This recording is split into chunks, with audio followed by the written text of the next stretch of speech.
L'identité est un concept compliqué, complexe. Tout le monde parle de l'identité.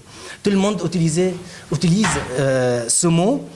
Et comme c'est un mot familier, on a l'impression qu'il est difficile à le définir et l'analyser.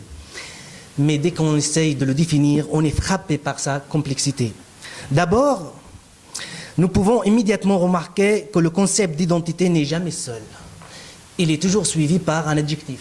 Et pour ça, on parle de l'identité sociale, collective, nationale, culturelle, ethnique, personnelle, professionnelle. Récemment numérique, virtuelle. Ensuite, l'identité comme mot présente deux significations contradictoires. D'abord, il renvoie à ce qui est identique, à ce qui est semblable. En même temps, le mot identité renvoie à ce qui est différent. Donc, il y a deux processus contradictoires, identification et différenciation. Et à l'issue de ces deux processus, on a l'identité. Enfin, pour expliquer pourquoi l'identité est un concept complexe, il faut signaler qu'avoir une identité, c'est avoir une certaine stabilité, une certaine constance dans le temps. Mais ce désir de stabilité est accompagné aussi, paradoxalement, par un autre désir, un autre besoin, qui est le désir de changer, le désir des projets de changement. Donc c'est une notion polémique, polymorphe et dynamique basée sur des éléments personnels, sociaux, politiques, historiques, économiques. C'est une construction. C'est une construction et reconstruction. L'identité n'est pas une situation figée. Travailler la question de l'identité, c'est s'engager dans des débats idéologiques, fondamentaux, et particulièrement celui concernant l'histoire et le devenir des réciproques, des personnes, des groupes et des institutions. C'est une notion à connotation idéologique. Dès qu'on parle de l'identité, nous parlons politique. Ainsi, Pierre Tappe, un chercheur toulousain, définit l'identité en disant « L'identité n'est pas un état ni un avoir. Elle ne se saisit que dans la crise, elle ne se maintient que par la prise. » Voilà, en effet, Pierre Tappe voulait nous dire qu'on se pose la question de son identité quand elle traverse une crise. Et le peuple syrien, depuis 3 ans, traverse une crise profonde, une crise économique, une crise politique, une crise sociale, une crise sociologique, une crise psychologique. Depuis 3 ans, ce peuple se révolte contre un régime dictatorial et totalitaire. Il faut signaler que c'est un régime totalitaire, parce qu'il y a des régimes qui sont dictatoriaux, mais qui ne sont pas forcément totalitaires. Alors, tout régime totalitaire est forcément dictatorial. Et en Syrie, actuellement, nous nous posons la question de l'identité syrienne. Sommes-nous des Arabes? Sommes-nous Arabes? Sommes-nous Kurdes? Assyriens? Sommes-nous d'une culture musulmane? Sommes-nous d'une culture chrétienne? Sunnite? D'une culture sunnite? D'une culture alawite? D'une culture druze? D'une culture, on va dire, ismaélienne? Peut-être c'est la seule identité qui pourrait réunir tous les Syriens, c'est l'identité syrienne, tout simplement. Cette identité syrienne multimillénaire, multiculturelle, c'est cette identité qu'on doit mettre en avant. Comprendre l'approche de patrimoine et de la société et le rôle du patrimoine dans la construction de l'identité culturelle. Donc moi je vais parler sur 5 points essentiels assez minimisés. Le premier point, c'est l'introduction sur la définition des identités culturelles, de la patrimoine et de leur intersection. Le deuxième point, c'est la relation entre le peuple et le patrimoine. Troisième point, le patrimoine syrien et la question de l'identité culturelle. Le quatrième, ce sera les effets psychologiques de la destruction du patrimoine, exemple la ville de Palmyre en Syrie. Le cinquième, ce sera comme un résumé qui passe sur une question qui se pose, est-ce que l'identité culturelle syrienne est en danger ou non? Donc je vais commencer par la question de la définition de l'identité culturelle et étroitement liée avec le concept de la sociologie, avec le concept de la politique et ses écoles. Donc c'est-à-dire toujours, comme il a dit mon collègue, il y a toujours la politique qui intervient quand on parle de l'identité. D'une manière générale, la notion d'identité culturelle est un aspect de la notion globale d'identité, se caractérise par les sentiments d'appartenance à un groupe culturel. Selon Hervé Marchal, une langue, par exemple, ou une histoire, une religion et un territoire commun sont les conditions pour pouvoir parler de l'identité culturelle en premier lieu. L'UNESCO, finalement, il a classifié le patrimoine sur plusieurs catégories, les patrimoines culturels. Et là-dessus, il y a le patrimoine culturel matériel, les patrimoines culturels mobiliers, c'est-à-dire la peinture, la sculpture, la monnaie, l'instrument de musique, armes et manuscrits. Aussi, il y a les patrimoines culturels et immobiliers. C'est les patrimoines qu'on le voit le plus, qui s'intéressent le plus aux touristes ou même aux populations, c'est-à-dire le minimum archéologique, les sites archéologiques et les musées et tout ce qui suit les découvertes archéologiques. Les patrimoines culturels substiques, épreuves de navires réunis et cités en français sur la mer. Le patrimoine culturel immatériel, c'est-à-dire tout ce qui concerne la tradition orale, art et spectacle et rituel. Ça, c'est ce qu'on appelle les mémoires collectives orales d'un peuple ou d'une communauté. Après cette définition des termes d'identité et patrimoine culturel, nous pouvons dire que la relation entre le patrimoine et l'identité culturelle représente la relation d'échange sur la base de certains patrimoines que nous pouvons donner le nom et les caractéristiques de cette identité culturelle. D'autre part, c'est l'identité culturelle qui détermine la forme et le contenu des patrimoines. En fait, le patrimoine est l'ensemble héritier qui supporte les mémoires collectives des communautés dont il raconte l'histoire et encadre la vie de cette population. La Syrie actuelle comprend un patrimoine classé parmi les patrimoines les plus riches du monde par ses diversités et l'extension continue depuis la préhistoire. De la définition du patrimoine et de sa relation avec la construction d'identité culturelle, nous devons rappeler que la population de la Syrie largement ressemble au patrimoine actuel de la Syrie, à savoir la diversité ethnique et religieuse et sociale. Est-ce que notre identité culturelle, autant que syrienne, quand on parle des Syriennes, est-ce que notre identité culturelle, comme syrienne, représente l'identité d'une identité sociale ou géographique? C'est la première question. Deuxième question, d'une identité nationale ou d'une identité ethnique ou religieuse?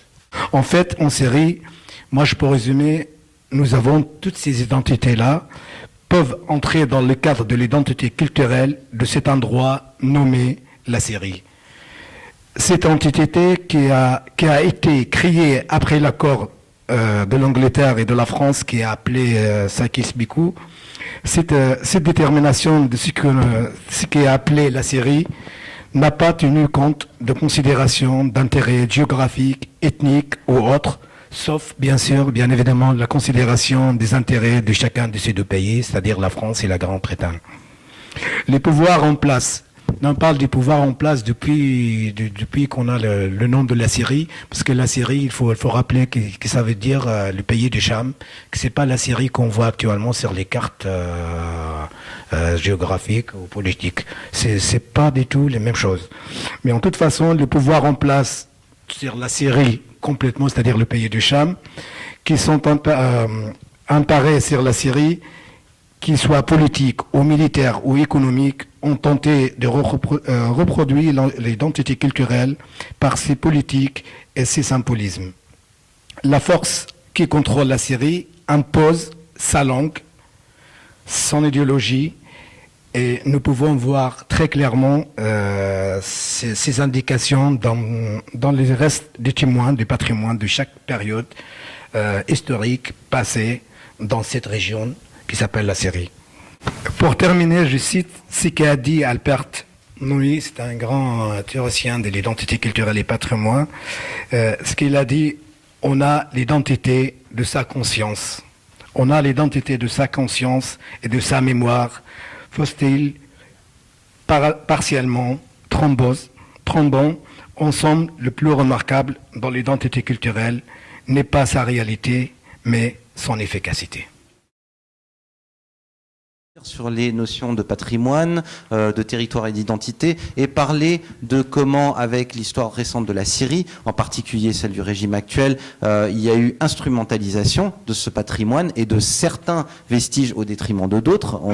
Je vais détailler mon propos un petit peu après. Et j'aimerais parler de quelles sont les perspectives futures de ce patrimoine, ou malheureusement de ce qu'il en restera après la situation sanglante actuelle et après ces 3 années ou malheureusement plus de répression. J'ai lu il y a quelques années une expression qui me paraissait extrêmement exacte pour le Liban, qu'on pourrait appliquer à la Syrie également. Il s'agit d'un très vieux pays, très jeune.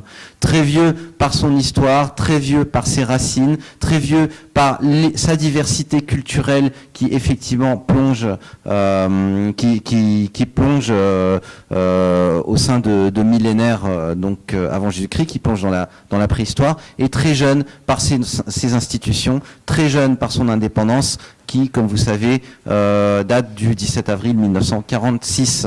Donc, il y a eu un discours qui a été élaboré par tous les philosophes, les historiens syriens, locaux, levantins, sur la détermination d'une identité proprement syrienne. Et ce discours date de l'époque que vous connaissez comme étant celle de la Nahda. En particulier, un penseur que je vais citer, Boutros el-Bostani, qui a cherché à établir des traits de civilisation qui caractériseraient une Syrie immanente, éternelle, immuable. Et ces 3 adjectifs sont importants parce que ces 3 adjectifs seront utilisés, instrumentalisés par le régime actuel. Ça fait 44 ans qu'il est là. Le régime bassiste, ça fait 51 ans qu'il est là. Donc il a eu le temps d'élaborer, de récupérer un passé, d'élaborer une propagande, d'élaborer un discours sur l'histoire qui, je pense, est un discours qui est exclusif et relativement xénophobe. Le régime donc maintenant en place en Syrie, actuel, celui qui date du coup d'État de Hafez el-Assad du 16 novembre 1970, il s'est approprié à la fois des références identitaires, des lieux de mémoire, dans une stratégie qui est une stratégie de légitimation de son pouvoir et une certaine forme de dissimulation de son caractère communautaire. Je ne dis pas que le régime syrien est exclusivement un régime alawite, comme on le dit trop souvent, mais certainement, cette communauté est au cœur même, en fait, de l'assise qu'a ce régime depuis 43 ans sur la Syrie. Alors, il s'est appuyé sur 3 piliers, le régime actuel, pour légitimer son discours et utiliser les vestiges du passé syrien pour se valoriser. Alors, le premier pilier, c'est une notion d'arabité. Je vais détailler ça. Le deuxième pilier sur lequel il s'appuie, c'est l'islam, mais un islam qui est laïcisé, désacralisé et qui devient purement une donnée culturelle qui alimente cette notion d'arabité telle qu'elle est exposée par le régime. Et le troisième pilier, c'est évidemment une syrianité. Alors arabité et syrianité s'inscrivent, ça permet au régime de s'inscrire dans un cadre territorial, ça permet au régime donc de dresser des cartes de ce qui a été arabe depuis des temps immémoriaux. Donc ces 3 piliers, arabité, islam et syrianité, le dernier pilier a été alimenté par une idéologie qui est celle d'un parti que vous connaissez en arabe sous le nom de Hizb al-Qawm al-Souri, qui est né au Liban et dont le théoricien principal a été Antoine Saadé, qui lui, et c'est un parti également comme le parti basse des années 50-60 qui a attiré nombre de minorités, dont la minorité alawite, mais aussi la minorité chrétienne et la minorité orthodoxe dans le Liban Nord. Et le discours donc de ce parti, c'est la recréation d'une syrianité qui sortirait, elle, du cadre purement de l'arabité, du cadre arabe. Donc c'est un parti qui était rival de celui qui est au pouvoir depuis les années 60. C'est un parti qui, dans les années 50-60, a été persécuté. Donc beaucoup de notions idéologiques, de notions d'histoire ont été reprises par le parti basse dans son discours sur l'identité, dans son discours sur l'arabité immuable et éternelle. Mon propos n'est absolument pas de dire que la Syrie n'est pas un État, n'est pas un pays arabe. La Syrie n'a pas été marquée depuis effectivement plusieurs millénaires par une notion d'arabité, mais qui ne doit pas être une recréation contemporaine qui plonge des racines dans le passé, qui doit être une étude en soi et qui ne doit pas être un plaquage idéologique tel que l'a fait le régime de Bachar el-Assad. Je vous disais, l'islam est utilisé mais d'une manière désacralisée. En fait, le parti Baas et le régime d'Assad donc utilisent l'islam simplement comme une manifestation culturelle du génie arabe et en fait utilisent l'histoire donc millénaire de la Syrie, plurimillénaire, comme une série de régénérescences de cette arabité. Vous avez alors donc l'arabité qui plonge ses racines dans l'âge du bronze. Dès qu'il y a écriture, on ne parle pas de langue sémitique. C'est un terme qui est à proscrire dans le langage, disons, dans le langage bassiste, puisque c'est un terme qui renvoie peut-être à la Bible, effectivement, mais qui renvoie surtout à l'Occident, et donc à la puissance mandataire qui a occupé la Syrie dans les années 20 et 30. Et on voit l'histoire syrienne comme une série de régénérescences régulières. Une des régénérescences est la bataille du Yarmouk de 637-636, qui a permis donc à l'islam de se répandre en Syrie et de dominer le pays. Et dans ce discours de légitimation du parti Baas, la dernière régénérescence, c'est celle du Hirakat al-Tashihiyye, celle du mouvement rectificatif, à savoir le simple coup d'État du régime actuel en 1970. Ce discours sur l'histoire, alors, est-ce qu'il s'agit d'endoctrinement ou il s'agit de propagande? Il s'agirait d'endoctrinement si effectivement l'ensemble de la population et de la société civile y est perméable et le reproduit dans son intégralité. Moi, personnellement, je ne pense pas. Je pense que la révolution a montré qu'il y avait une société civile en Syrie, une société dynamique, qui avait son propre regard sur l'histoire, qui avait son propre regard sur les événements passés et présents de l'histoire contemporaine et antique du pays. Alors, je parlerai donc plus de faisceaux de propagande de la part d'un régime que moi, effectivement, aussi, je qualifie de totalitaire. Totalitaire dans le sens où il cherche à dominer tous les pans de la société et tous les aspects de la vie sociale et politique. L'arabité, comme je l'ai dit, des trois piliers, c'est le référentiel historique principal de la dictature des Assad. Alors, ça a conduit donc à valoriser certaines cultures, à valoriser certaines époques, à valoriser certaines manifestations culturelles et certains vestiges au détriment d'autres. Moi, j'aimerais vous présenter d'abord ce qui a été valorisé, ce qui a été déformé, ce qui a fait l'objet d'une distorsion et ce qui a fait donc l'objet d'une transformation par ce régime. Avant de dire cela, il faut insister sur quel a été le rôle de l'historien, de l'archéologue, pendant les dernières 43 années du régime donc de la famille Assad. Alors, dans une optique, disons, dans l'optique d'une démocratie ou dans l'optique de la plupart des pays occidentaux et autres, l'historien, c'est quelqu'un qui analyse de façon critique les sources. L'histoire est quelque chose qui se réécrit en permanence. L'archéologie, c'est pareil. L'archéologie, surtout quand on plonge dans des périodes avant l'écriture, quand on plonge dans la préhistoire, c'est une réécriture permanente, des conclusions qui changent de façon permanente avec un enrichissement des données. Dans le cadre bassiste syrien, les historiens, les écrivains sont des fonctionnaires. Ils ne sont là que pour relayer un ensemble de valeurs qui sont promues par le régime. Il y a un cadre qui est plus ou moins large. Le cadre syrien permettait également quand même de faire des recherches à titre personnel ou à titre scientifique, mais ce cadre quand même ne devait pas dépasser certaines limites, ne devait pas dépasser un terrain bien délimité. Je vais parler d'une période totalement dévalorisée par le régime actuel. Vous avez des vestiges de la préhistoire et du néolithique en Syrie qui sont absolument révélateurs de la place de la Syrie en tant que premier lieu de sédentarisation au monde. Vous avez la sédentarisation avant l'agriculture. Ça remonte à 10 000 ans.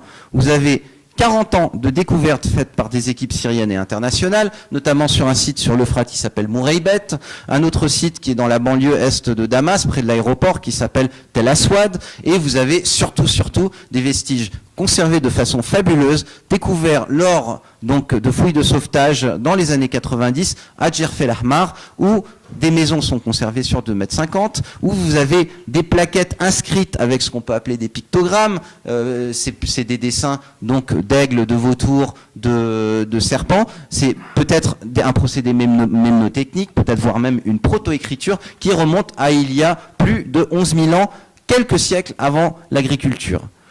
Comme il s'agit de vestiges découverts en général sur des sites qui sont peut-être architecturellement peu impressionnants, comme il s'agit de vestiges qui sont souvent dans des zones qui sont assez reculées, de la Djéziré, du désert de Palmyre, du Oran, parce que les Espagnols ont découvert récemment un village de cette époque-là, ou dans la steppe du Léja à l'est de Damas, le régime n'a pas instrumentalisé cette période alors qu'il aurait pu mettre en avant ce critère de sédentarisation avant tout le reste avant tout le reste du Moyen-Orient, voire de la planète. Autre période qui n'a pas été valorisée, celle des premiers villages, où vous avez les premiers essais d'élevage et d'agriculture. Alors dès qu'on passe à l'histoire, dès qu'on passe aux périodes où l'écriture apparaît, là vous avez un discours de réappropriation identitaire qui commence avec une arabisation de toutes les cultures sémitiques ou autres qui se sont développées dans la Syrie du 3e millénaire avant Jésus-Christ. Pour résumer très rapidement, le régime a fait des choix exclusifs qui, à mon sens, sont un discours qui est caricatural, qui n'a pas été repris par l'ensemble de la population, même si cette population est en majorité arabe, est à 80%, et partagerait une notion d'arabité qui serait peut-être un peu plus ouverte et un peu plus citoyenne. Alors une autre période, pour clore le chapitre, qui n'est absolument pas valorisé, c'est une période beaucoup plus récente, mais qui a laissé des vestiges sur lesquels Irène Labeyrie a travaillé à Damas, que Irène Labeyrie, qui est ici présente, a restauré. C'est la période ottomane, qui était une période au XVIe, XVIIe siècle. Ce n'est pas un empire exclusivement turc, ce n'est pas un empire exclusivement ethnique, mais ce que retient le discours du régime, essentiellement, c'est le XIXe siècle, c'est le coup d'État des jeunes Turcs, c'est l'exclusivisme racial des Turcs au début du XXe siècle, qui conduit à, disons, exclure du débat cette période-là. La Syrie est un État pluriethnique, plurireligieux, et dans pluriethnique, je comprends également les 15 à 20% de Kurdes, c'est à peu près ça. Il y en a quand même 1 200 000 minimum, dont la langue n'a pas été autorisée jusqu'à la Révolution. Je comprends la communauté assyrienne parlant une langue araméenne, syriaque, qui partage de nombreux coreligionnaires en Turquie actuelle et en Irak actuel. Je pense qui est essentiellement en Djéziré, à Tel Tamer, à Kameshli, à Saké. Donc je pense que là, la révolution syrienne, je suis désolé, je ne suis pas objectif, j'ai un parti pris, c'est celui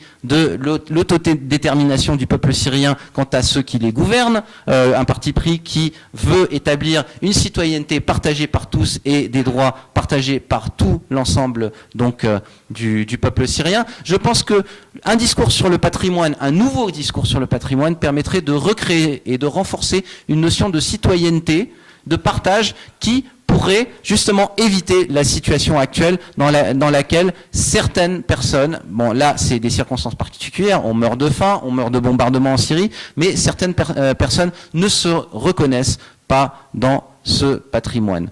Comme c'est venu du haut, comme ça leur a été imposé, là il s'agit de faire un travail du bas, de l'aval vers l'amont. Et je pense que c'est important parce que la Syrie, c'est un pays qui a été démembré par l'histoire, démembré par les puissances coloniales, démembré par la France quand il s'agissait de donner Alexandrette donc aux Turcs, et aux frontières, disons, floues, mais il existe une syrianité, il existe une histoire partagée, il existe un faisceau de valeurs partagées qu'il faudrait renforcer pour garder la Syrie dans son cadre d'unité territoriale et d'unité